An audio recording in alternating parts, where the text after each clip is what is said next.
जैसे कि आज पूरे उत्तराखंड में मौसम विभाग ने बारिश का हाई अलर्ट जारी किया था, ठीक उसी प्रकार रात भर गरज चमक के साथ जबरदस्त बारिश होने के बाद सुबह जाकर बारिश कहीं कम हो जाती है, लेकिन हवाएं अभी भी जबरदस्त चल रही हैं। और रात भर जबरदस्त बारिश होने से धान के खेत तो मानो तालाब बन गए हैं। धान की जगह कोई और फसल होती तो खराब हो जाती, लेकिन धान की फसल को कोई फर्क नहीं पड़ता है कितना भी पानी भर जाए। और 2-3 दिन से जमकर बारिश हो रही है, तो हैंडपंप का पानी भी लगातार बढ़ता ही जा रहा है। और आज अष्टमी भी है और 7वां 8वां भी जाना है, इसीलिए श्रीमती जी का आज सुबह का भोजन भी और दिन का भोजन भी दोनों साथ साथ ही बन रहे हैं। तो मैं भी फटाफट से एक प्लेट से मैं कुछ फ्रूट से लेकर उनकी बढ़िया से साफ सफाई करके उनका जूस निकालकर सबसे पहले एक गिलास जूस पिताजी को पीने के लिए दे देता हूं। और फिर पिताजी को जूस पिलाने के 10 से 15 मिनट बाद श्रीमती जी का भोजन बनकर भी तैयार हो जाता है। तो मैं फटाफट से गर्मा गर्म भोजन एक थाली में परोसकर पिताजी को भोजन भी करवा देता हूँ। और फिर हो जाती है हमारी आतू सातू में जाने की तैयारी शुरू। और जब तक श्रीमती जी तैयार होती है, तब तक मैं फटाफट से बाहर से गोरा और महेश जी को चढ़ाने के लिए एक पॉलीथीन में फूल तोड़ लेता हूँ। और फिर श्रीमती जी बिरनू के साथ साथ सारी पूजन सामग्री बढ़िया से एक थैली में डाल लेती हैं। और फिर सारी पूजन सामग्री लेकर चल पड़ते हैं हम गांव की तरफ आतू सातू में सम्मिलित होने के लिए। और घर से कुछ ही दूर चलने पर श्रीमती जी को उनकी मित्र मंडली मिल जाती है, तो मुझे भी मेरे साथी मिल जाते हैं। और जैसे ही हम सातों हाथों में पहुंचते हैं, तो वहाँ महेश जी पधार चुके होते हैं। जय हो।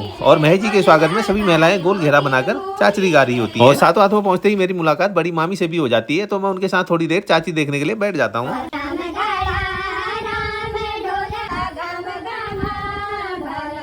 और फिर थोड़ी देर महेश जी के स्वागत में सभी महिलाओं द्वारा चाचरी गाई जाती है। और फिर महेश जी को गोरा जी के साथ विराजमान करके पंडित जी द्वारा पूजा पाठ शुरू कर दी जाती है। और पंडित जी के चौकी ध्वनि के साथ ही पूजा पाठ शुरू हो जाती है। और जितनी भी व्रती महिलाएं होती है, सभी पूजा पाठ में सम्मिलित हो जाती हैं। और फिर पूजा पाठ संपन्न होते ही सभी महिलाएं एक दूसरे के सर में बिरुड़े रखती हैं और एक दूसरे को आशीर्वाद देती हैं। और मैं भी अपने सर में बिरुड़े रखवाकर माँ गोरा और महेश जी का आशीर्वाद ले लेता हूँ। और इस बार की आतू सातों में बिल्कुल भी रौनक इसलिए नहीं है, क्योंकि गाँव में एक ट्रेजिडी हो गई है, जिससे सभी का मन बहुत दुखी है। और फिर थोड़ी देर भाई बंधु के साथ बैठने के बाद मैं भी घर की ओर आ जाता हूँ। राधे राधे।